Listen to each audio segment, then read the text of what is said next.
mí también seguramente.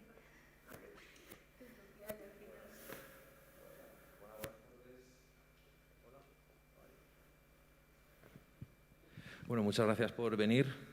Lidón, muchas gracias por venir también a esta nueva clase abierta del taller Contar con Imágenes y que se da aquí desde el aula de fotografía de la Universidad Jaume I.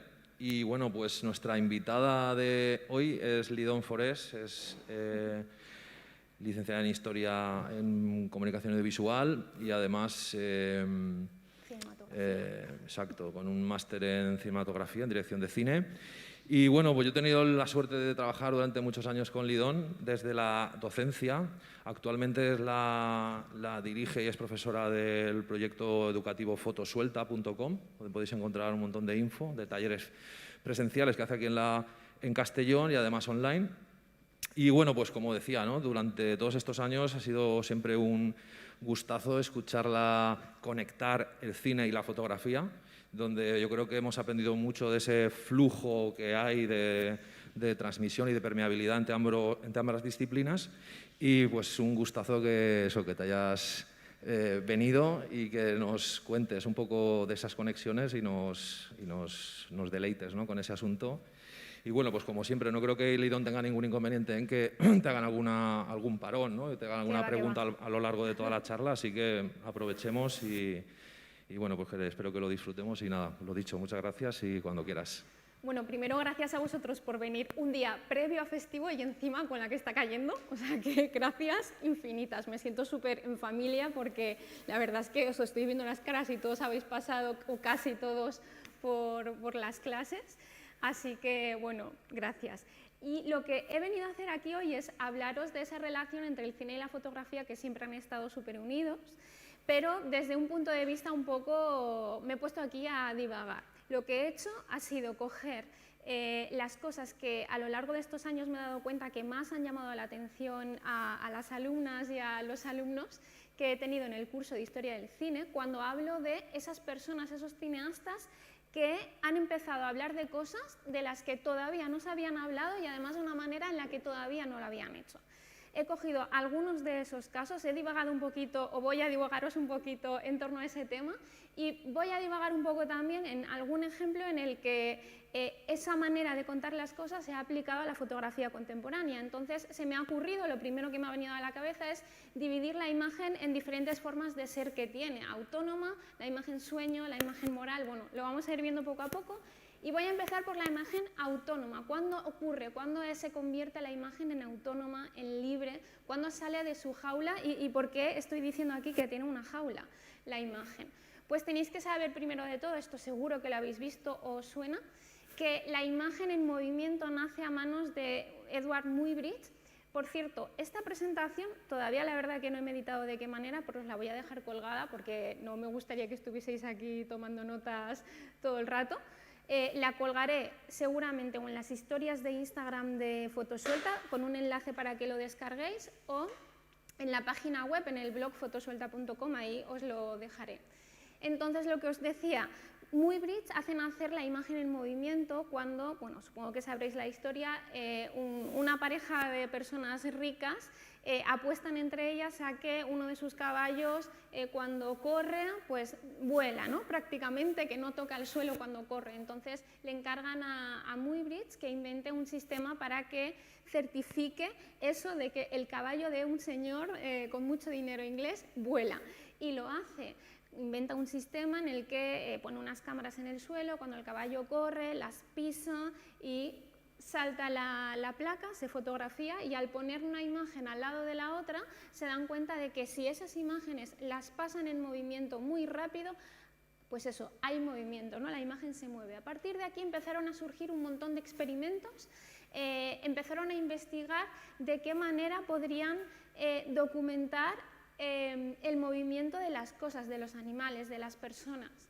Y se obsesionaron un poquito durante muchos años sobre eso. ¿De qué manera lo mostraban? Así, como lo veis, la imagen en primeros planos, dividida y enjauladita en esos planos independientes para que todos viésemos con detalle qué es ese movimiento desde un punto de vista puramente documental y un poco también espectacular, ¿no? Porque al final es bello, es precioso. Se documentaban movimientos de personas bailando, de personas desnudas también, que es algo que, bueno, estamos hablando de principios de 1908 más o menos, y esto, bueno, pues era supernatural, imaginaos, esto hoy día sería muy transgresor, imposible de colgar en Instagram, ya lo sabéis, sobre todo si se ve pues algún pezoncillo, ya sabéis cómo está el tema.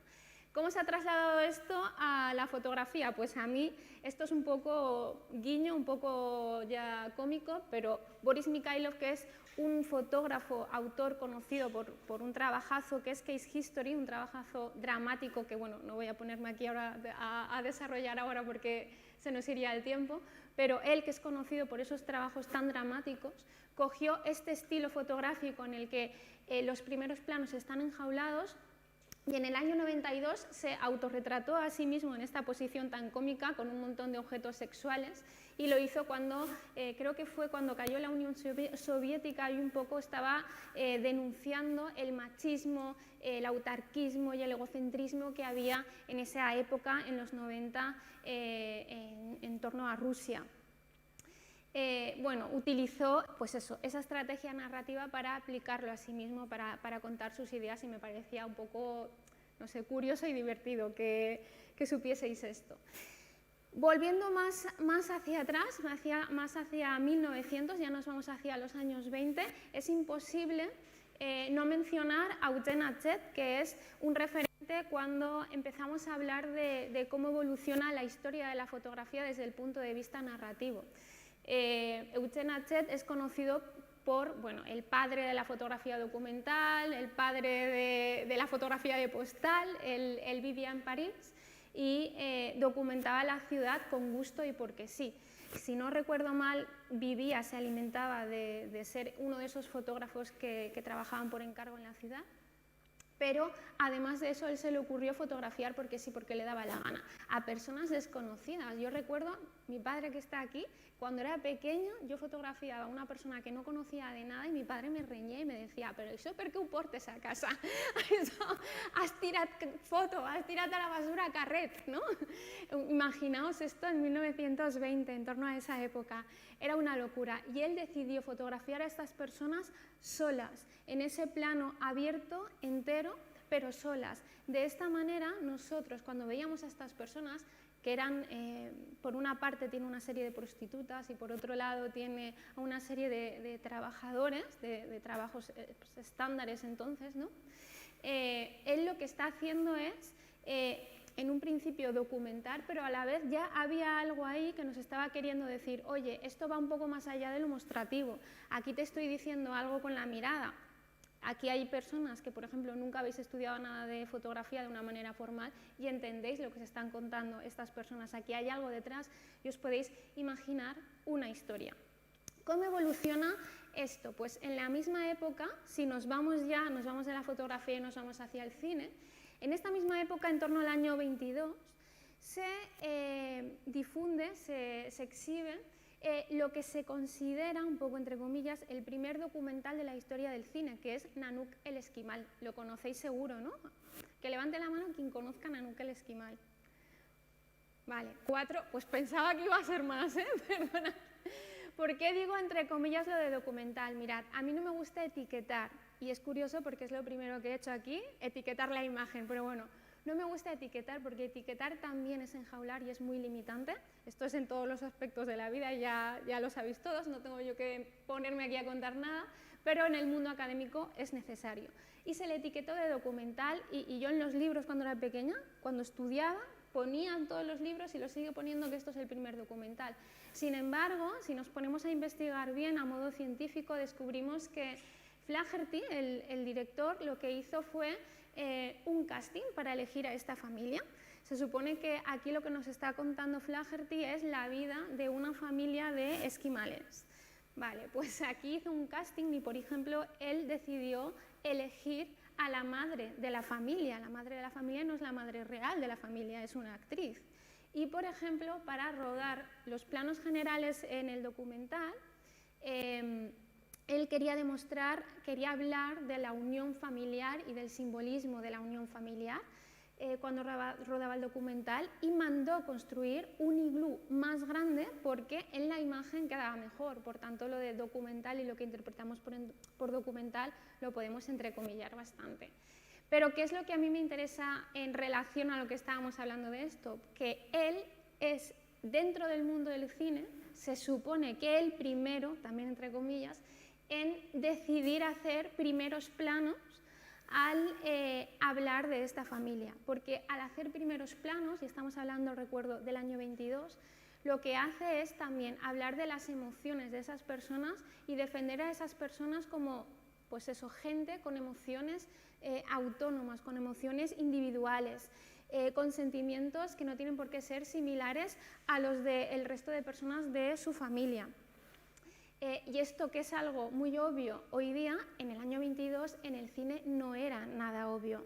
Sí que es verdad que nacen las vanguardias, que os voy a contar ahora un poco de qué va esto, pero el cine, cuando nace, desde principios de 1900, bueno, finales de 1800 hasta los años 20, se entiende como que había que rodarlo todo en un plano único, como si fuera un teatro. Las personas, los personajes, se movían regidas, enjauladas en el plano que abarcaba la cámara. No se concebía que la cámara podía moverse y que la cámara podía acompañar al movimiento de los actores. Eso era imposible y todo eran planos generales. No existía el plano detalle ni el primer plano. El plano detalle nace de las vanguardias de los años 20 en Francia, en las vanguardias cinematográficas. Se decide elegir los planos detalles para enfatizar muchas emociones, pero eso lo veremos después cuando hablemos la imagen en su fase moral, ¿vale? Sigo y me voy al año 36, pasamos del 22 al 36. Aquí vamos otra vez al ámbito de la fotografía y nos vamos a Walker Evans. Yo cuando empecé a estudiar fotografía, recuerdo que en mis primeros años fue a manos, además de Julián Barón, hablábamos mucho de un movimiento que era la Farm Security Administration, que nace en torno a los años 30 en Estados Unidos. Después, años después de esa crisis del 29, Estados Unidos se hunde en la miseria y el gobierno de Estados Unidos crea diferentes movimientos para hacer resurgir al país de esa pobreza y de esa imagen decadente en la que estaba hundido. Entre esos movimientos pues, formó un grupo de fotógrafos que formaban parte de esta FSA, Farm Security Administration, y entre ellos estaban pues, varios nombres de fotógrafas y fotógrafos muy conocidos. Uno es Walker Evans y otra es Dorothea Lange, que seguro que habéis visto, no sé si sabréis la historia, pero habréis visto imágenes de ellos segurísimo. Walker Evans, en ese movimiento, junto con Dorothea Lange y otros fotógrafos, se encargaban de documentar a las familias americanas.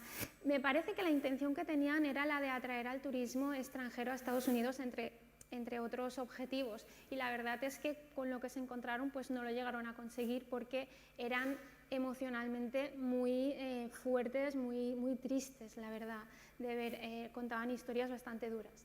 Entonces, en una de estas, Walker Evans fotografió a esta familia, es una imagen famosísima, la fotografió en grupo, tal y como estaba concebida la fotografía en ese momento,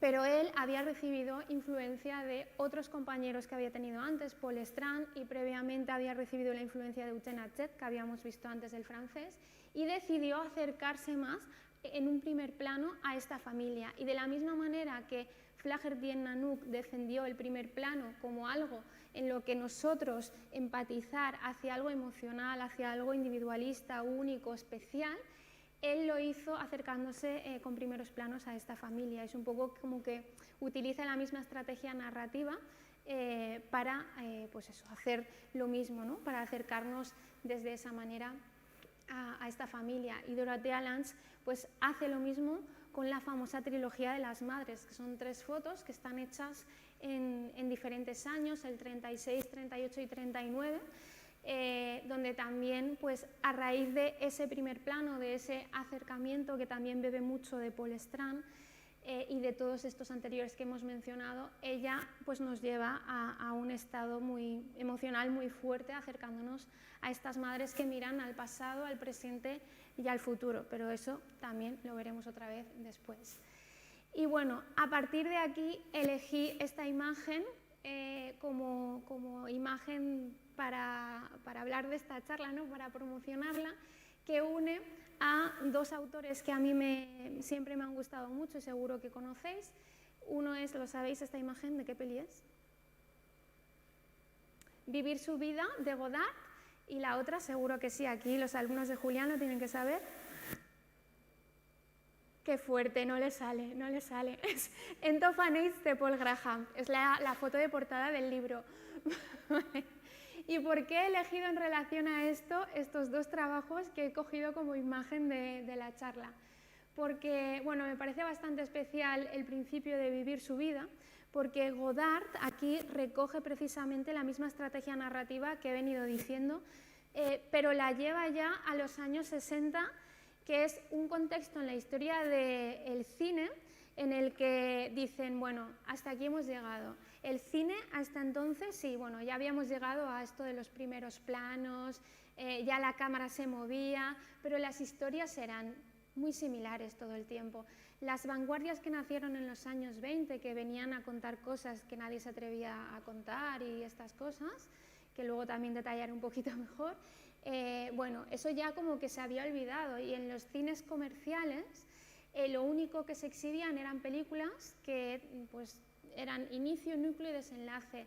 Toda la historia estaba siempre cerrada, siempre habían los mismos temas de los que hablar, siempre eran historias románticas que acababan bien o familias que siempre acababan siendo felices, ¿no?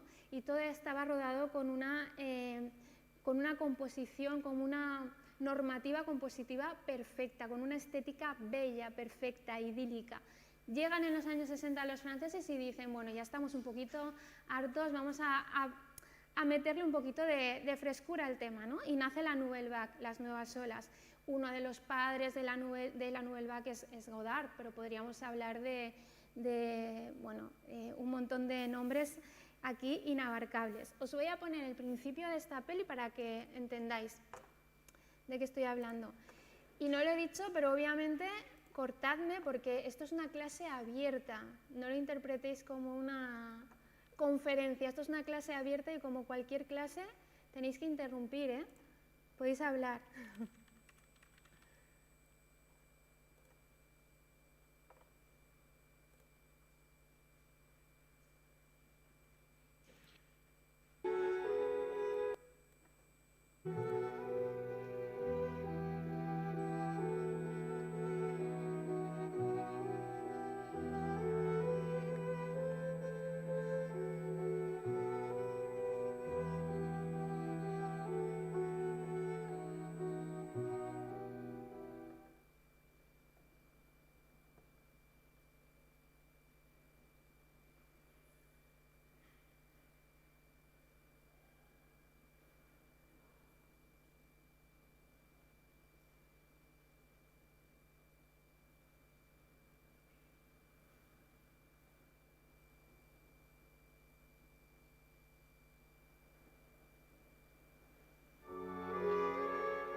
Ce type, il t'intéresse vraiment?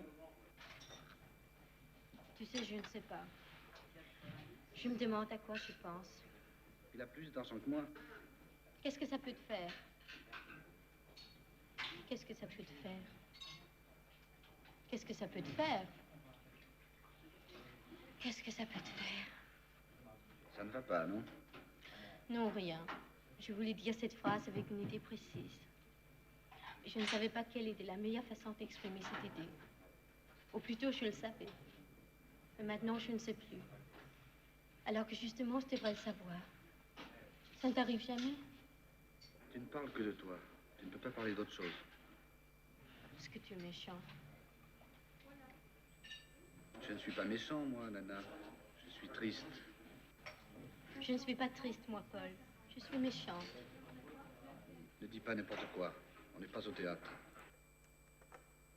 Bueno, este era el principio de la película y os tengo que contar que la historia trata sobre esta chica que es veinteañera de provincias, se va a vivir a la gran ciudad para intentar trabajar como actriz, pero no lo consigue y entonces empieza a ejercer la prostitución. Y es una película donde se trata la prostitución como si fuese algo natural y normal, y también, bueno, como si fuese, entre comillas, no sé, yo no soy quien para decir si es normal o no, pero lo empiezan a tratar aquí y claro, pues esto tampoco era demasiado normal. ¿De qué manera nos presenta Godard a la protagonista? Pues de la misma manera, de forma autónoma, porque ella se merece un plan autónomo y ella también se merece tener importancia. Cada vez que uno de los personajes habla, el plano es plano medio y está cerrado. Pocas veces veréis planos generales en la película.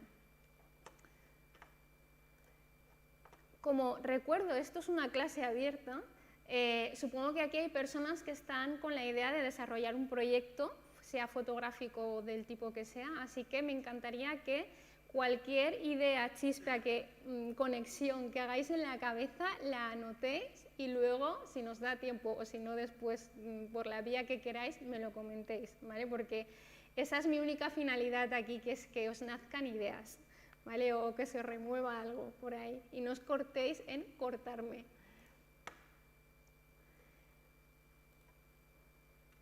Vale, pues evidentemente este es el mismo recurso narrativo que utiliza Paul Graham para su trabajo en Dauphin Age, que es un ensayo súper interesante en el que nos habla de esa transición de la adolescencia a la edad adulta y con todas las dificultades emocionales que se presentan en esta generación que todos entendemos y que todos hemos vivido, ¿vale? Entonces hace eso, ¿no? Y utiliza la misma estrategia y además Paul Graham, lo poco que se expone en público, lo poco que habla, siempre lo comenta, siempre hace este tipo de conexiones cinematográficas y también literarias, muchísimo. Llevado más a un terreno mucho más cercano, a mí últimamente me está llamando muchísimo la atención el trabajo de Estela de Castro, siempre nos ha llamado la atención, igual a vosotros que a mí supongo, porque la manera que tiene de componer, de mirar a las personas es muy interesante y es muy impactante, es una imagen muy directa, pero me llama la atención que hace una barbaridad de talleres. Yo no sé si vosotros la seguís, pero es que no para, es que todos los días está en un sitio distinto. Y está generando que sus alumnos, y estas son fotos de resultado de alguno de sus talleres, son fotos de sus alumnos, miren también de esta manera. Y es algo que ya hemos normalizado muchísimo, esta imagen individual. Cuando yo hablo de hacer un retrato, en clase, cuando en los cursos de fotografía pido pues, prácticas de retratos, siempre aparecen personas individuales, nunca se nos ocurre incluir a más personas, o nunca se nos ocurre tampoco incluir a un elemento y decir que ese elemento es un retrato, por ejemplo.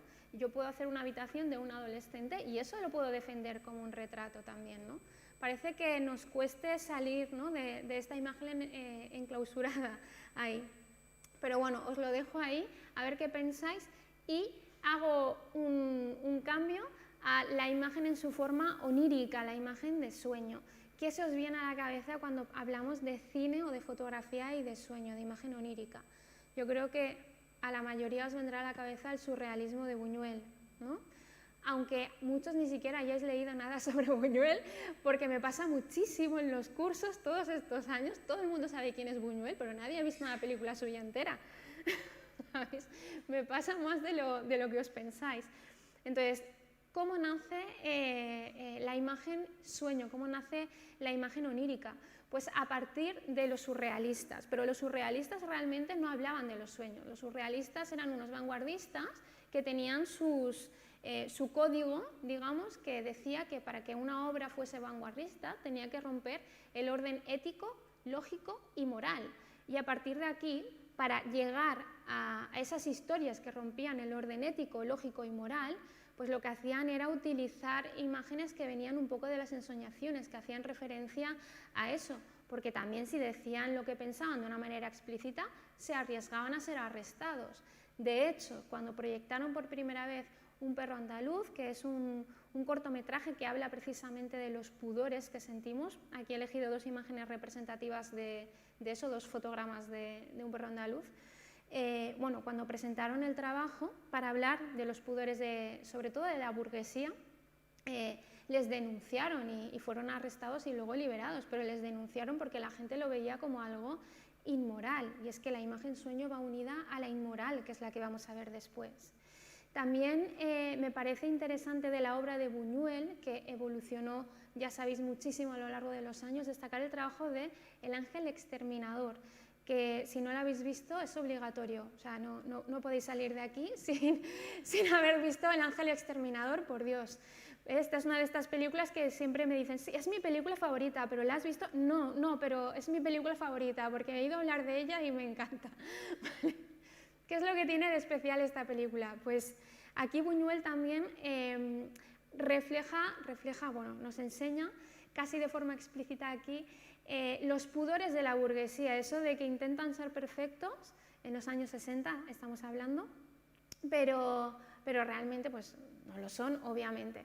Entonces, la película, pues en la película vemos a un grupo de personas que se unen a comer o cenar, no recuerdo, en una casa, empiezan a hablar, tienen una conversación súper, no me sale la palabra, prepotente, pero no es la palabra adecuada, pero no me sale.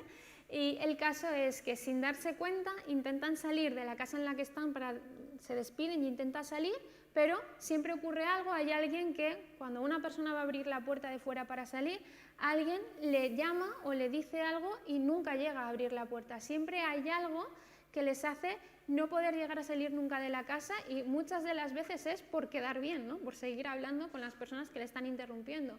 Sí que es verdad que hay un punto, no os voy a decir el final porque vais a verla y no os la quiero fastidiar, que en el que intentan pues, salir de la casa y no pueden. Entonces, ¿de qué manera Buñuel nos presenta esta idea? Pues lo hace repitiendo muchas veces las mismas secuencias de la película. Realmente de esta película hay dos versiones. La versión original que Buñuel editó y presentó, bueno, quiso presentar, que es esta que os digo, en la que la misma secuencia muchas veces se repite. Esto lo hacía para hacer relación un poco de la imagen como una pesadilla, como si fuese una pesadilla, tal cual. Utiliza ese recurso de la repetición. Lo que le pasó fue que cuando fue a presentar la peli al Festival de Venecia, se pensaban que eso era un error y le cortaron los fragmentos que estaban repetidos. Entonces hay dos versiones de la película, porque luego cuando ya en el mundo más contemporáneo se exhibió un DVD, también hubieron distribuidoras que se pensaban que era un error y volvieron a cortar los fragmentos de la película. Entonces, si os habéis descargado a modo pirata alguna de la película, no sé qué versión tendréis, pero tened esto presente. Y es un recurso que, por cierto, no lo había puesto aquí, pero también, hablando antes de Paul Graham, pues me viene también el trabajo de A Shimmer of Possibility, que es otro trabajo de Paul Graham en el que utiliza también este recurso de repetición para hablar de esa angustia y de muchas veces esas cosas que vemos continuamente que no nos gustan, que están mal, pero no hacemos nada para corregirlas porque están ahí, no queremos entrometernos y convertir nuestra vida precisamente en una pesadilla, ¿no? Vale, y ya llevado más a los 2000, es imposible que a nadie se le haya pasado por la cabeza cuando hablo de sueño y de surrealismo David Lynch, ¿no? Seguro que le conocéis. Y si, Twin Peaks, ¿habéis visto algo, ¿no?, de David Lynch? ¿Sabéis de quién estoy hablando? Vale. ¿Quién ha visto Inland Empire aquí? ¿Nadie ha visto Inland Empire? Soy la única que la ha visto entera. Yo recuerdo que fui a verla al cine Rafa La Fuente y me quedé yo sola viéndola. Todavía no sé de qué va. Pero David Lynch, ¿cómo? Un capítulo. Ah, sí, bueno, tiene un canal de YouTube ahora David Lynch que va en relación a Inland Empire y, bueno, va en relación un poco a todo, a su religión, ¿no?, que se ha creado ahora, pero ahí va descifrando algunas cosas. ¿Qué películas habéis visto de David Lynch? ¿Habéis visto Twin Peaks? ¿No? Blue Velvet. Vale, bueno, yo os recomiendo Blue Velvet, Mulholland Drive, la primera temporada de Twin Peaks. Son trabajos, bueno, Carretera Perdida también, son trabajos esenciales para entender el surrealismo hoy día, es el surrealismo más contemporáneo. Es un referente y a partir de ahí pues han nacido muchísimas cosas. Y hablando de ensoñación en el mundo de la fotografía, pues es que estoy segura también de que se os ocurren 1000 nombres que tenéis que anotar ahora para que no se os olviden y luego decírmelos, pero a mí la primera persona que me viene a la cabeza es Ralph Gibson, que visualmente a mí en concreto me excita un montón, es que me encanta, y él fue un fotógrafo que, bajo mi punto de vista, ¿vale?, ya os he dicho al principio que estas son divagaciones, bajo mi punto de vista, Ralph Gibson nos liberó un poco en los años 70 de esa fotografía que tenía que ser secuenciada, que tenía que tener un porqué, que tenía que tener siempre una justificación y una razón, que es necesaria, pero él dijo, mira, él aprendió, si no me equivoco, además de Robert Frank, y creo que también trabajó con Dorothea Lange, o se me está yendo a mí la pinza, no estoy segura, pero creo que trabajó con ellos dos y además fue figurante de Hitchcock. Y su padre trabajó con Alfred Hitchcock. Entonces, imaginaos la de referentes que tendría, que tiene, la de estrategias narrativas en su cabeza que tendría que tener, y de repente nos liberó, se liberó, y en los 70 hizo, pues, empezó a hacer una serie de imágenes que, bajo mi punto de vista, me llevan a la ensoñación, ¿no?, y a esa libertad de la que os estaba hablando.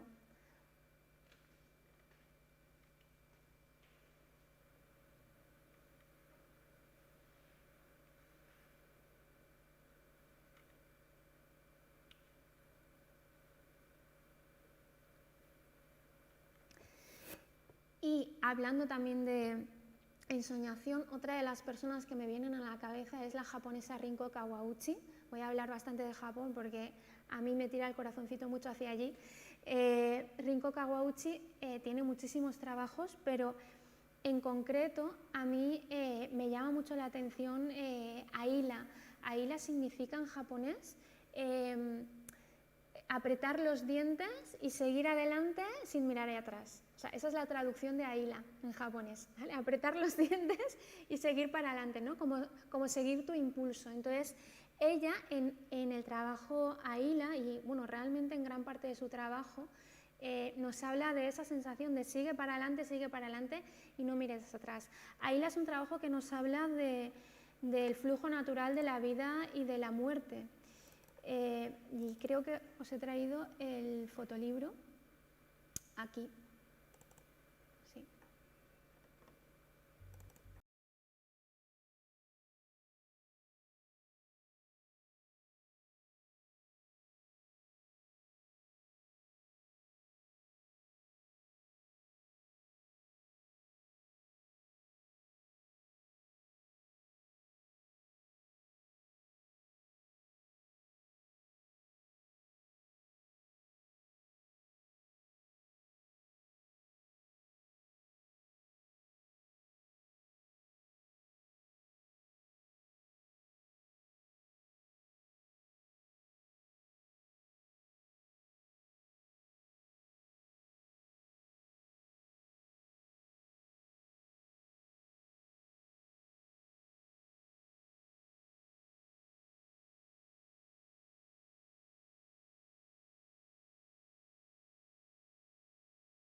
qué corte, la música, nos presenta esta idea desde un punto de vista como de una ensoñación. Yo creo que la luz hace que parezca todo un sueño, sin embargo nos está hablando del ciclo natural, ¿no? De la vida, de enfrentarnos a eso.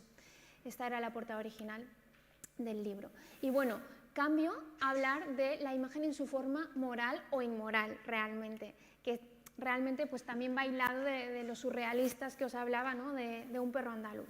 Y la imagen inmoral nace desde que nace el cine en movimiento, porque no sé si conocéis la historia de bueno, esa lucha que tuvo Edison con los hermanos Lumière. Los Lumière fueron los franceses que inventaron el cinematógrafo, ¿no? El aparato que da pie al nacimiento del cine. Edison estaba intentando construir su propio aparato, pero se les adelantaron los Lumière y bueno, empiezan ahí como una serie de discusiones absurdas y mientras desde Europa los Lumière documentaban ciudades, entendían el cine como algo mostrativo, Edison creó una productora en Estados Unidos donde hacía rodajes muy breves sobre escenas muy dramáticas, muy morbosas, sobre todo, pues, por ejemplo, una mujer desnudándose en una ventana, peleas de animales, y esto, que es lo que más ha llamado la atención a la historia del cine, que es el electrocutamiento de un elefante, que también, claro, se ha asociado siempre a Edison de forma directa, pero ya con los años han aparecido estudios científicos que dicen que realmente Edison no fue la mano que ejecutó a este elefante, que él ni siquiera sabía lo que iba a ocurrir, fueron simplemente empleados suyos, porque claro, por una lucha que tenía él con que todo tenía que llevar su patente, pues muchos hombres, porque eran hombres los que llevaban los aparatos, hacían grabaciones de este tipo y la firmaban con la patente de Edison. Sin embargo, Edison pues se ve que no sabía muchas veces nada, bueno, no sabemos hasta qué punto. El caso es que filmaron el electrocutamiento de esta elefanta, que lo podéis ver en YouTube si lo buscáis, y es bastante fuerte, porque era simplemente puro espectáculo, que es pues eso, lo que buscaban, puro entretenimiento. La electrocutaron, curiosidad, porque la elefanta se ve que era miembro de este grupo de circo que tenéis ahí el anuncio, y mató a una persona mientras estaba trabajando, ¿no? Y bueno, pues por eso decidieron electrocutarla y grabarlo. El caso es que esto, por suerte, se deja de hacer. Bueno, esto era 1903, cuando nos acercamos a los años 20 en Estados Unidos, ya nacen las grandes superproducciones, las historias con inicio, núcleo, desenlace, y esto se queda al margen, pero volvemos otra vez a las vanguardias cinematográficas de los años 20, que fueron, como os decía antes, las que empezaron a tocarnos, a hacernos sentir incómodos, a tocarnos ahí los pudores de una manera más profunda. Y una de las películas que a mí más me llamó la atención cuando estudiaba fue esta, fue La rueda de Abel Gance, porque es la primera vez en la que se nos habla de, oye, que existe la pederastia y aquí hay dramas muy gordos y la gente se muere, oye, ¿no? ¿Qué pasa? Que esta película no se conserva entera, podéis encontrar algún fragmento por internet, pero en esta película se habla de, bueno, pues el protagonista es un señor que es conductor de trenes y salva a una chica, a una niña, de ser atropellada por el tren y la adopta como su hija. Entonces él convive con la hija y con su otro hijo. O sea, la niña de repente tiene un hermano. El caso es que con el paso del tiempo, tanto el padre que ha rescatado a la niña como el hermano se enamoran de la niña. Y claro, para evitar esos sentimientos que tienen, intentan casar a la niña con un hombre rico, pero la niña se enamora de su hermano. O sea, aquí hay una tragedia griega llevada al mundo real. Esto ocurría en los años 20, este tipo de cosas, y bueno, pues aquí empezaron a atreverse a hablar de ello. Esta película realmente es más famosa, más que por esto que os estoy contando, por el montaje que tuvo, pero esa es otra historia, porque aquí nos tendríamos que poner a hablar de Eisenstein y esa es otra historia. Es famosa por el montaje porque empieza la película con una rueda que se mueve muy rápido y habían cortes de plano muy rápidos y eso te llevaba a la excitación, que era un poco premonitorio de la historia que nos iban a contar. Un poco también premonitorio de lo que son ahora los títulos de crédito. Pero bueno, esa ya os decía que es otra historia. Y trasladado esto ya al cine de los 60 otra vez, volvemos a las nuevas olas, es inevitable hablar de Eric Rohmer. Eric Rohmer era un cineasta encajado en esta nouvelle vague francesa, que escribió una serie de cuentos que se conocen como los cuentos morales y que luego él mismo adaptó al cine. Son estas 6 películas en las que nos tocan la fibra de la incomodidad, pero a un nivel extremo. Yo esto os reconozco que he visto muchísimas películas y soy muy gore, o sea, yo soy asidua a Sitges y os aseguro que no he podido terminar alguna de estas, o sea, porque me incomoda muchísimo. Son películas en las que, por ejemplo, La rodilla de Clara, que es la del cartel rosa, es de un hombre que se enamora de una niña casi adolescente. Y entonces en toda la película vemos cómo él empieza a sentir excitación, no solo sexual, sino también emocional, porque se enamora de esa niña y no para de mirarle la rodilla, ¿no? De ahí el título de La rodilla de Clara. Pero es que nos lo presenta de una manera tan incómoda que es que se hace como insoportable, ¿no? Y el resto pues nos hablan de la infidelidad, de las emociones que surgen. Por ejemplo, nos introducen el tema del poliamor, que era una cosa que en los 60 nos empezaron a introducir en el cine y Eric Rohmer fue uno de ellos. Y bueno, pues eso, rozaban en esa época, no tocaban lo inmoral. Y llevado esto a la fotografía también en la misma época, en los 60, volvemos a Japón. Y es que los japoneses fueron unos de los principales agitadores de esta provocación a través de la fotografía. Seguro que conocéis por aquí a alguien las revistas Provoke, porque hace creo que pocos años, poco antes de la pandemia, en Valencia hicieron una exposición de este grupo de japoneses y hay un montón de información en YouTube, porque hicieron una conferencia muy chula. Y bueno, pues este grupo de hombres japoneses, Moriyama, Nakahira, bueno, son hombres con mucho renombre, pues eso, querían lo que dice el nombre de la revista, ¿no? Provocarnos, agitarnos, hacer un tipo de fotografía más fresca, dar una vuelta de tuerca a lo que se entendía entonces por la fotografía japonesa, y lo mismo hizo Araki, que es es más contemporáneo, y nos habla también con su fotografía de temas muy inmorales, nos habla de una manera muy explícita del sexo, del sadomasoquismo, incluso de la muerte. Esta foto que veis aquí es un retrato de su mujer recién fallecida, si no me equivoco creo que era de cáncer, y quiso documentarlo y quiso transformarlo en algo bello, pero a la vez, claro, como nos lo presenta en el conjunto de su trabajo, que es muy sexual, muy explícito, muy sadomasoquista, al final en conjunto se hace para nosotros, bajo mi punto de vista, se hace como bello pero a la vez muy incómodo. Es algo difícil de describir que solo pues eso, podéis entender viendo esta imagen, que supongo que os habrá chocado. Y... ¿Cómo? No, mira, anotad todos, Despedidas, ¿de quién es? Sobre este tema. Claro. Bueno,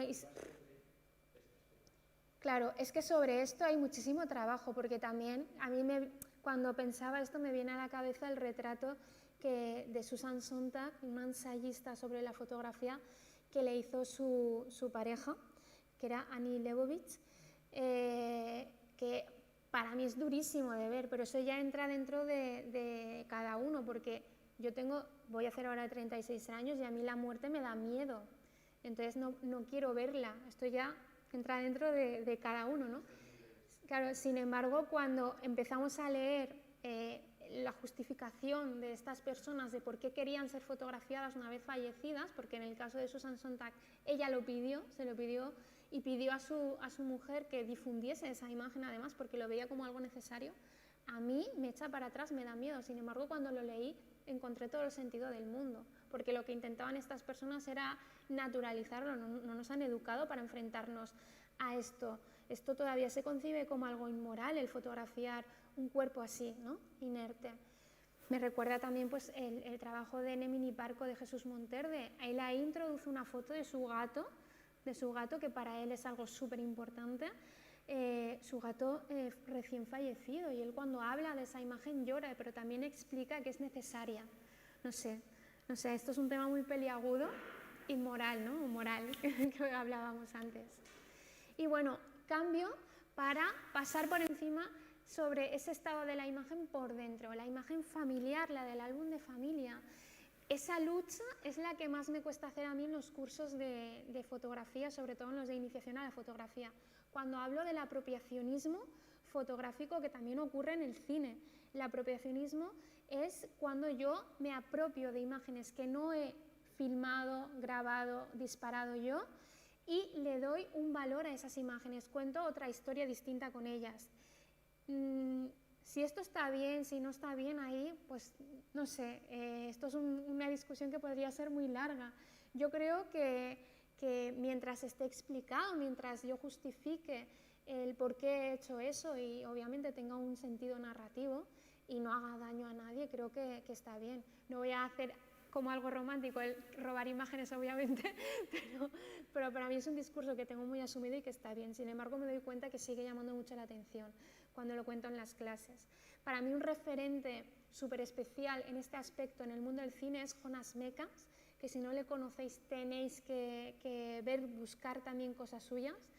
Él convirtió su trabajo, sus vídeos de familia, sus vídeos de Super 8, en un trabajo artístico. Bueno, más que convertirlo, en realidad esa no es la palabra adecuada, porque cuando leéis prensa sobre él, dicen que lo convirtió en algo artístico, realmente no lo convirtió, dijo lo que era, ¿no? Presentó eso como lo que era, algo bello, algo que dice mucho de una persona. Esto él lo presentaba a veces como un propio autorretrato, sus vídeos familiares, ¿no? Además, mirad qué bello, uno de los títulos de sus trabajos es este: En el camino de cuando en cuando vislumbré breves momentos de belleza.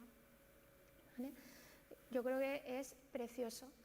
Me había traído aquí un fragmento, pero creo que no lo voy a poner. Prefiero que lo busquéis en casa y que empecéis a descubrir todo esto. También os va a ayudar mucho a ver con otros ojos vuestros propios vídeos familiares. Trabajos a nivel fotográfico sobre esto hay infinidad, sobre todo desde el 2000 hacia aquí. Bueno, muchísimos, pero a mí, bueno, desde el 2000, no, 2010, por ahí. A mí la primera persona que me viene a la cabeza cuando hablamos de esto es Eric Kessels, que ha trabajado en más ámbitos además de la fotografía, creo que también ha sido publicista, y él fue una de las personas que pues, trajo esto que estamos diciendo al mundo de la fotografía, se apropió de imágenes que no eran suyas y empezó a crear discursos que fueron súper controvertidos. Hay muchísimas entrevistas interesantísimas sobre esto y sobre él en Internet. Y para terminar, vamos a hablar de la imagen en su estado infinito, en dos aspectos.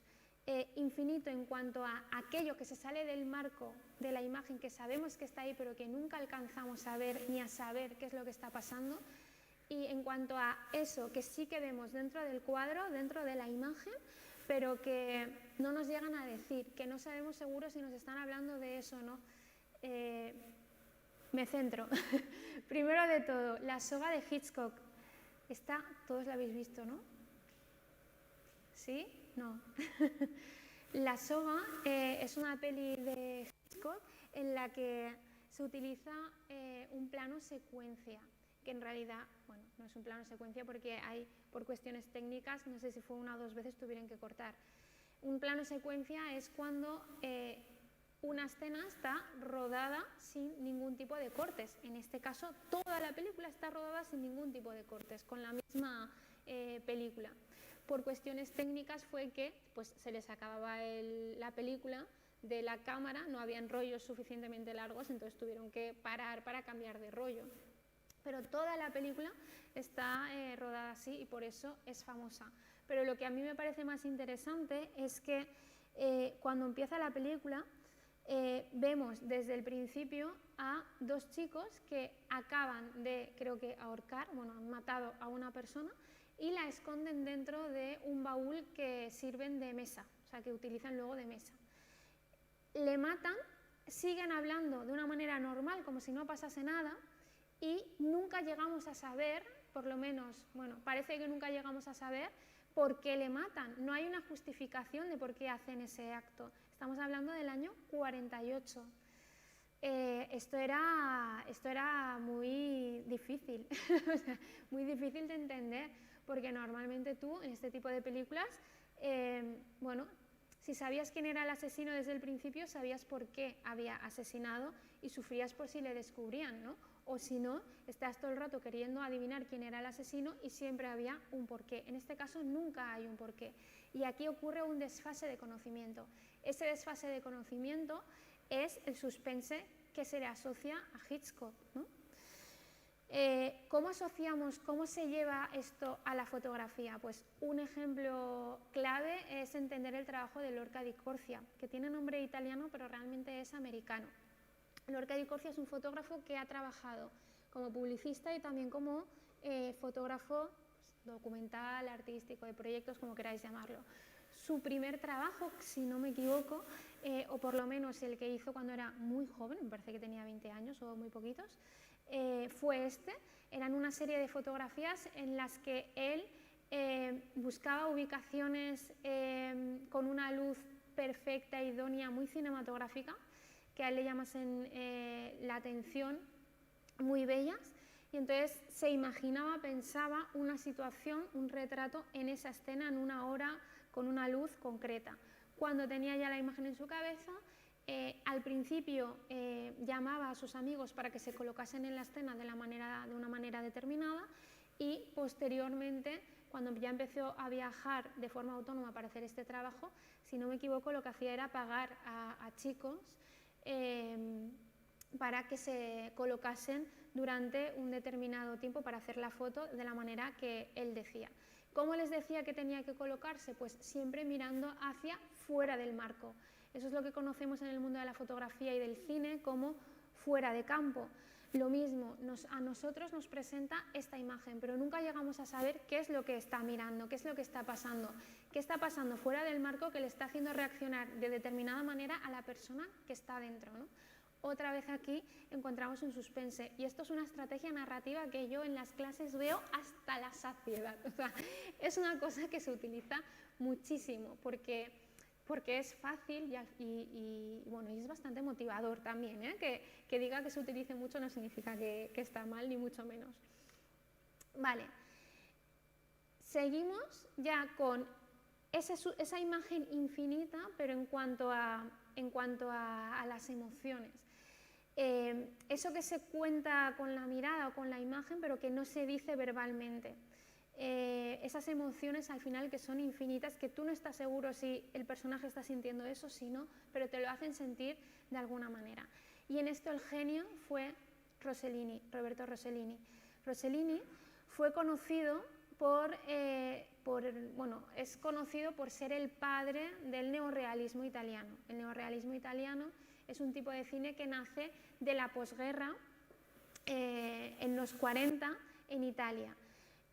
Porque bueno, pues eran películas que estaban hechas con materiales caducados, muy baratos, pero que no les importaba, porque esos materiales caducados y baratos representaban las emociones y los sentimientos agotados, caducos, esas personas cansadas que formaban parte de las historias que contaban de posguerra, ¿no? Por ejemplo, Roma città aperta, Roma ciudad aperta, es una película en la que a mitad de la película se cargan a la protagonista principal, y era una forma de Rossellini de decirnos, oye, que la vida continúa, que esto puede pasar, ¿no? Y todavía quedaba hora y media de película para seguir, ¿no? Bueno, pues Rossellini hacía ese tipo de cine, muy duro, muy neorrealista, muy intenso. Y de repente, en mitad de su trabajo, se le ocurre hacer esta película que pasó desapercibida en su momento, Te querré siempre. El título original era Viaggio in Italia. En esta película vemos a dos personas, una pareja, que no sé si era americana o inglesa, ya no recuerdo de dónde decían que eran, pero es un matrimonio que lleva muchos años casado y va de viaje a Italia porque un amigo les ha cedido una villa, creo que es en Roma. El caso es que esta película es famosa por dos escenas. Vamos a ver la primera. Bueno, os tengo que contextualizar mientras pongo la película el porqué de esta escena. El matrimonio está cansado ya de sí mismo, está agotado de tener las mismas conversaciones y siempre discuten por banalidades y les lleva a un punto en el que pues eso, se aburren de sí mismos y están al límite emocionalmente. Estamos en tensión durante toda la película pensando que en un momento a otro van a decir que se divorcian, ¿no? De hecho, él comienza a tener una infidelidad. Y en ese momento conflictivo emocionalmente, que no sabemos lo que va a ocurrir, la protagonista, la protagonista, que en la vida real era la mujer, la pareja del director, de Rossellini, se va a un museo. ¿Quién ha visto esta peli, por cierto? Mi marido no cuenta. Vale, uy, qué bien, qué alegría.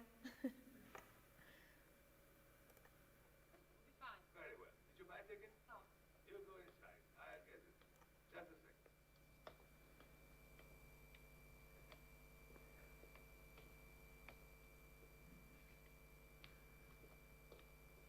This way, please. Many years ago, this was a cavalry barracks.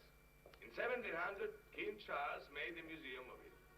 The museum is very important. At one time, there were secret rooms with paintings of Pompeii. There are groups of sculptures here from many famous collections, Capodimonte, Colano, Pompeii, and so forth. This is the famous group of dancers. They were found in the villa Tercolano. Observe the harmony of their movements. The fourth one looks just like my daughter Marianne.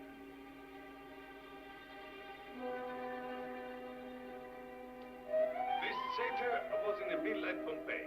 It is a pagan divinity that was found in the woods. It is a good thing they exist no longer. They were very dangerous. This is the drunken fool. He is about to fall asleep. Sleep is a wonderful habit.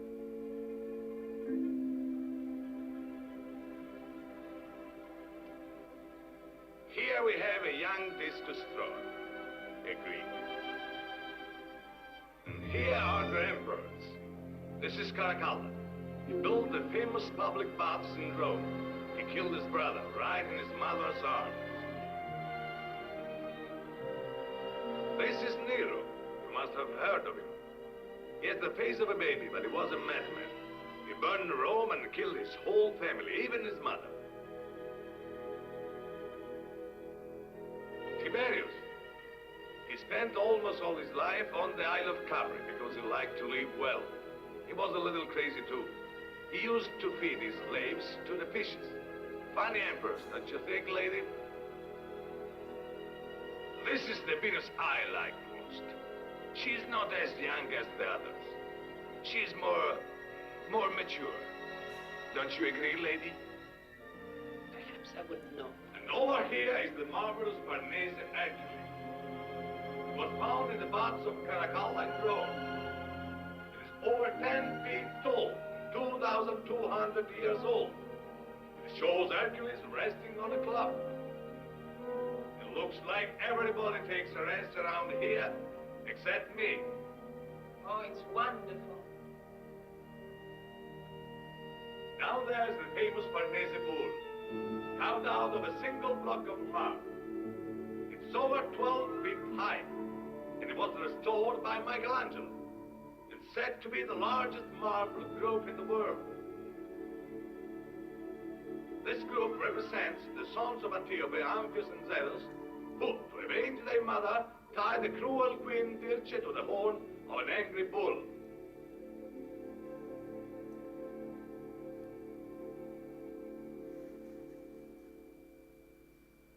To think that those men lived thousands of years ago. Bueno, lo que ha ocurrido aquí es algo que creo que vosotros habéis interpretado de una manera muy fácil, ¿no? Y es que esas emociones que yo os acabo de explicar, ella las ha visto representadas, se ha visto representada en esas esculturas inertes, en esa piedra fría, en esos ojos vacíos, ¿no? De hecho, la cámara parece que daba vueltas, ¿no? Un poco en torno a las esculturas. Eso era una locura de hacer cuando se hizo esta película en los 50. Esto es algo de lo que todavía no se había hablado, de esas emociones, de ese amor, en el cine todavía no se había hablado. Hoy estamos aburridos, hoy este recurso narrativo de Rossellini de dar la vuelta a la cámara en torno a la escultura se ha utilizado muchísimo en un montón de películas en torno a, pues eso, al amor y al desamor, muchísimo. Pero entonces era una locura. Además, os cuento también, fuera de contexto un poco, que cuando Roberto Rossellini hizo esta película con Ingrid Bergman, os he dicho que ellos estaban casados, pero estaban en ese momento precisamente en el que sentían eso mismo entre ellos, ¿no? Ingrid Bergman fue a vivir, era una actriz ya súper reputada, americana, súper reconocida, una estrella de Hollywood, ¿no? Con toda esa etiqueta y ese peso que lleva a ser una estrella en Hollywood, y empezó a sentirse atraída por el cine neorrealista de Rossellini, o sea, una cosa muy loca. Empezaron a cartearse y se enamoraron por carta, y entonces ella se fue a vivir a Italia y se convirtió en una actriz de Rossellini, se dejó ese estrellato de Hollywood. Pero con esta película en este momento se dio cuenta de que no era feliz, de que echaba de menos su vida de Hollywood, así fue como lo manifestaron de hecho después, ambos. Y entonces ese sentimiento personal que ellos estaban viviendo se manifestó en la película. Y Rossellini lo tuvo muy claro, ¿no? Él decía que le nació desde dentro hablar de esto así. Y hay otro momento que es muy duro y muy icónico en la historia del cine, de esta misma peli, que es la escena que se conoce como la de la excavación. Lo siento, pero os voy a contar el final de la peli. Es lo que pasa cuando vais a un curso de cine o a una charla, ya sabéis lo que pasa. Vale. Ellos están en casa al final de la película discutiendo y por fin, mientras están discutiendo, él dice, vamos a separarnos, quiero el divorcio.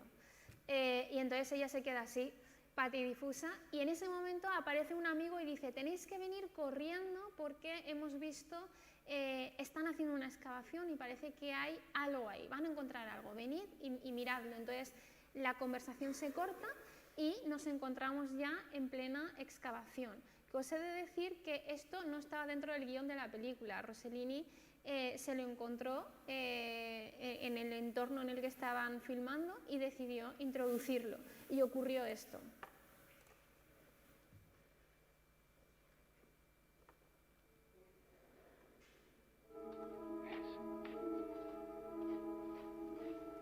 There's an arm. And there are two more legs. Well, must be a group.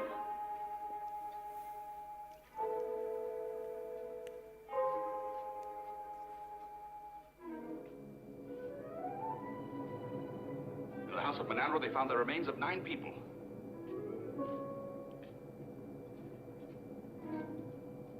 There's the head. You can see the skull with the plaster clinging to it.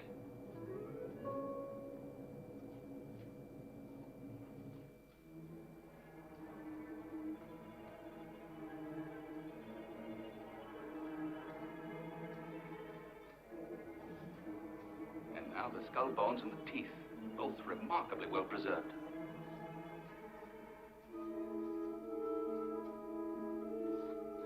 People just as they were at the moment they died. Un uomo e una donna. A man and a woman. Perhaps husband and wife, who knows? May have found death like this together. What's happened to Mrs. Joyce? I don't know. Is there anything I can do? No, I'll talk to her. Catherine, what's the matter? What's happened to you?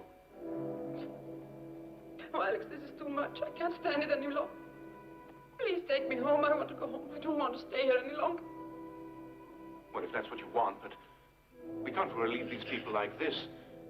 They've been very kind, and it's something that they do every day. We owe them some kind of explanation. Well, you explain to them. Say I'm sick or something. All right. Look, my wife isn't feeling very well. If you'll excuse us, I think I'll take her home. Oh, I'm terribly sorry. Do you want me to go with you? Do you know the way out, or would you like me to take you somewhere where she can rest? Come, I'll show you. No, I think it's much better if I go myself. She doesn't want anyone around just for the moment, if you understand. But she'll be all right, and we'll probably be back in a few minutes. All right.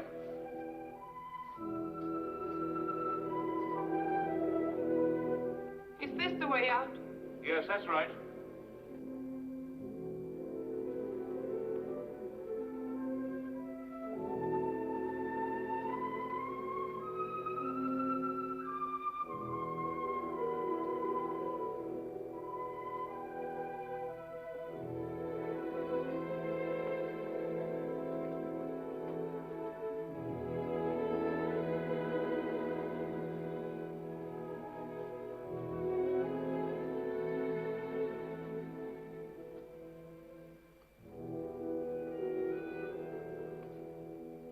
You know, I understand how you feel. I was pretty moved myself.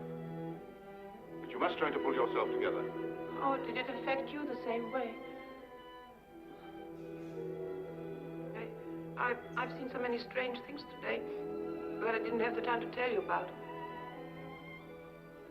There are many things I didn't tell you.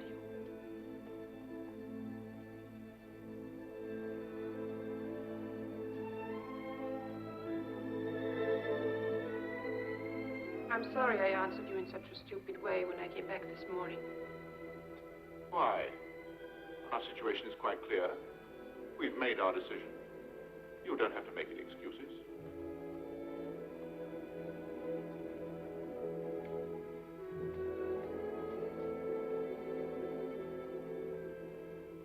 Don't you want to look around a little as long as we're here? No.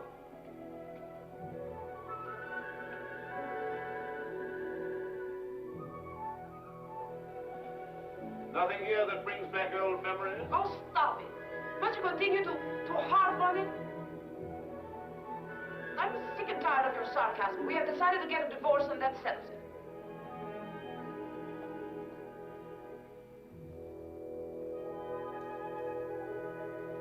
Bueno, veis cómo ella se ha visto representada en esa pareja que encuentran enterrada. Esto es una de las escenas más importantes de la historia del cine porque representa algo, pues ya os digo, que todavía no se había contado.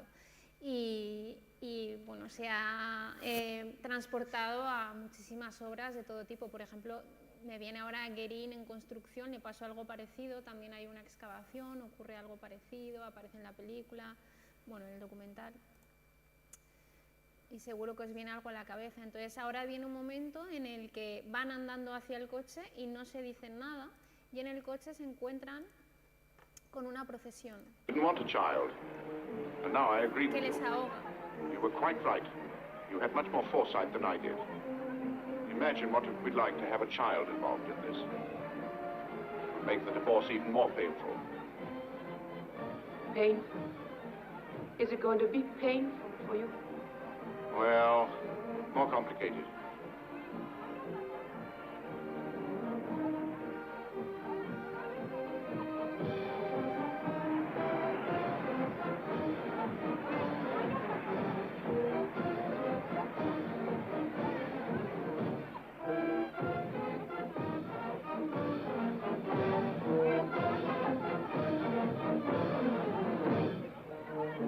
What in the world is going on? Look at all these people. Look at the children.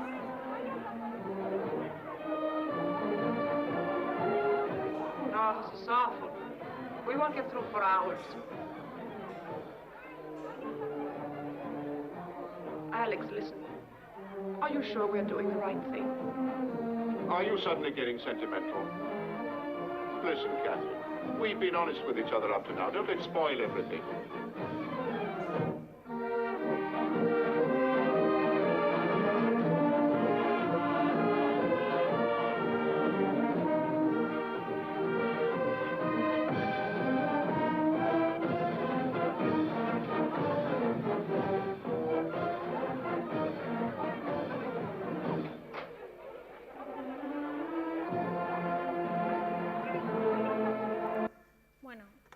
poner el final para que lo veáis.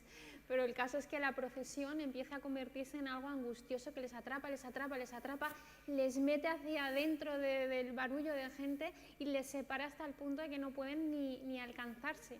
Que en el momento en el que sienten que se han separado y que no se van a volver a encontrar, entonces es cuando, sin que lo digan, nosotros como espectadores, simplemente por verles introducidos entre esa masa y entre esa procesión, entre esa imagen grotesca católica de la procesión, porque se presenta de una manera un poco grotesca al estilo de Valderomar, parece que entendemos todos que al final acaban juntos. De hecho, sin decirse nada, pues la historia acaba con un beso, ¿no? La historia real entre Rossellini y la actriz no fue igual, ellos acabaron separándose, pero eso seguro que ya lo sabíais. Y ya para acabar, ahora. Para acabar, pues ¿cómo trasladamos esto a la fotografía? De mil maneras. A mí, ya os digo, una de mis divagaciones, una de las primeras personas que me vienen a la cabeza es Richard Misrach con este trabajo que es Picture of Paintings. Misrach es conocidísimo por otro trabajo suyo que dio una vuelta de tuerca al concepto de fotografía de paisaje, que conoceréis, es Cantos del Desierto, pero hizo también este otro trabajo en el que lo que hace es desfragmentar cuadros, pinturas, para que nosotros interpretemos a partir de esos fragmentos lo que nos dé la gana, ¿no? Para que un poco se apropia también, esto también podríamos decir que es un trabajo de apropiacionismo para que nosotros reinterpretemos esas escenas. Y me parece interesantísimo porque al final es un poco lo mismo que hizo Rossellini al desfragmentar esas esculturas para hablarnos de cosas de las que todavía no se había hablado. Y en relación a esto, en la misma época justo en la que Richard Misrach publicó este trabajo, se grabó este trabajo que se titula Una visita al Louvre, que yo tuve la suerte de ver en Filmoteca hace muchos años, porque es del 2003, pero es que no lo he vuelto a encontrar, ni con subtítulos en español, pero bueno, lo recuerdo y algún fragmento en YouTube en francés está. Y es un trabajo que me parece súper interesante, que aúna estas estructuras narrativas que hemos estado viendo últimas, en la que este matrimonio, que no sé pronunciar, soy fatal, pero lo tenéis ahí escrito, lo que hacen es coger unos textos que escribió Cézanne, el pintor, en una visita al Louvre, a modo de diario personal, y en base a esos textos, una voz femenina que nunca llegamos a ver, simplemente escuchamos, va leyendo esos textos mientras la cámara nos desfragmenta cuadros del Louvre. Y es súper interesante, porque parece una cosa aburrida, pero eso te transporta a un montón de ideas y a todos estos conceptos que hemos estado hablando. Y con esto, gracias, y ya me callo, he ido a toda leche. Muchas gracias. Ahora, como estamos en una clase abierta, me gustaría que, a modo de formativo de clase, preguntaseis lo que os apetezca sin miedo. Que yo sé que estáis deseando preguntar entre una lucha entre Superman y Batman, ¿quién gana? Y ese tipo de cosas. ¿Alguien está desarrollando aquí algún proyecto fotográfico? Seguro que sí. Vosotros dos seguro. ¿Cómo va? Contadnos. Marta, ¿tienes alguna descripción de lo que te está pasando por la cabeza? ¿Sabrías decir?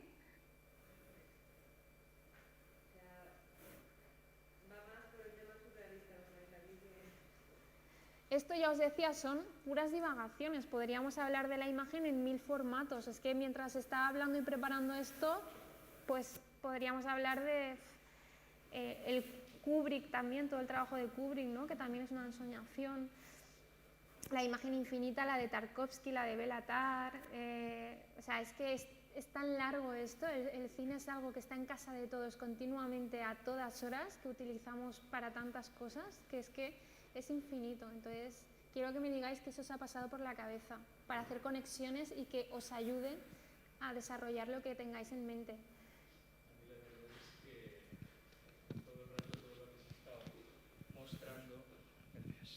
Todo lo que has estado ahí mostrando y tal, ¿sabes lo que me ha pasado? Simplemente que me ha llevado a unas épocas de mi vida, ¿no? Realmente, porque muchas películas de las que estabas, sí, las he visto, pero sinceramente es que no me acuerdo.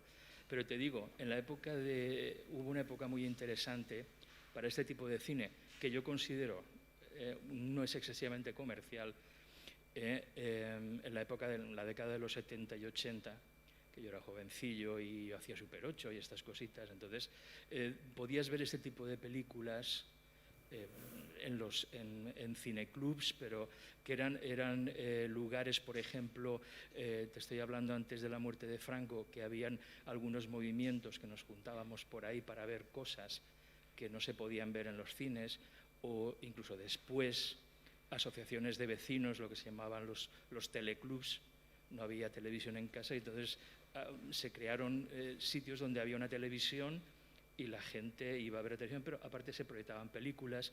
Entonces todas estas películas, El acorazado Potemkin, La madre, todas las de los italianos, de los hermanos Taviani, todo este tipo de películas a mí, claro, me traen muchísimos recuerdos de mi juventud, ¿no? Porque eran además unas películas que tenías que ver habitualmente en 16 milímetros, no había vídeos, no había proyectores y eran 16 milímetros. Entonces, a mí la verdad es que me ha llevado a un pasado que ya estaba olvidando casi, ¿sabes?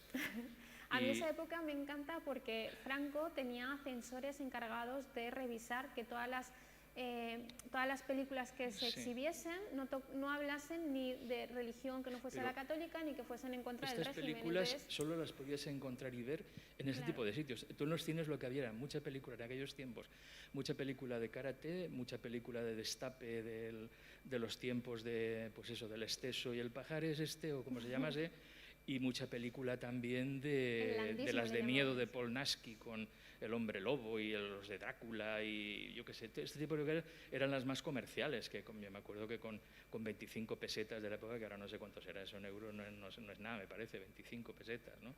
Veías una sesión de 3 películas que podías repetir, ¿no? Y eran estas comerciales. Pero todo este tipo de cine lo veíamos de alguna manera, igual que escuchar grupos de música, eran en lugares como núcleos muy cerrados y que a veces te la jugabas un poco, ¿no? Pero ya te digo, me ha venido todo esto a la cabeza y poder hacer, ahora bueno, con el taller de Julián y tal, pues también estás recuperando, yo por lo menos estoy recuperando, voy teniendo ideas para aprovechar todo esto de las películas en Super 8, que tengo mucho material de las que hacía, y lo mismo que te pasaba con tu padre, mi madre me reñía porque yo tenía un tomavistas, que era en aquellos tiempos, era tomavistas, y íbamos a bodas, bautizos y comuniones, que era lo típico, que tengo mucho, pero con los trocitos de película yo hacía otras cosas, que luego montaba con la moviola y con él, montaba y hacía unas películas con títulos fabulosos, porque las piedras no hablan, o Libertad, y cosas así, porque eran aquellos tiempos, y ahí tengo las peliculitas, y quiero hacer alguna cosilla, ¿no?, de estas cosas. Pero bueno, te agradezco mucho que me hayas llevado otra vez a la juventud, ¿no?, con todo lo que has contado. Y muy interesante, y podríamos hablar muchísimo al respecto, pero no quiero. Yo espero que a alguien le haya surgido alguna conexión, porque tengo el síndrome de la impostora y siempre pienso que lo que cuento no tiene ningún interés. Esto me pasa siempre que voy a hablar en público. Entonces necesito que me animéis, necesito que me digáis conexiones, algo que os haya nacido aquí. ¿Nadie más? Oye, pues ya está, ¿no? Qué bien, qué justo. Pues nada, muchas gracias. Julián se nos ha escapado, ¿no? Nada, chicos, pues muchas gracias. Esto lo colgaré, el PowerPoint, no sé dónde, pero...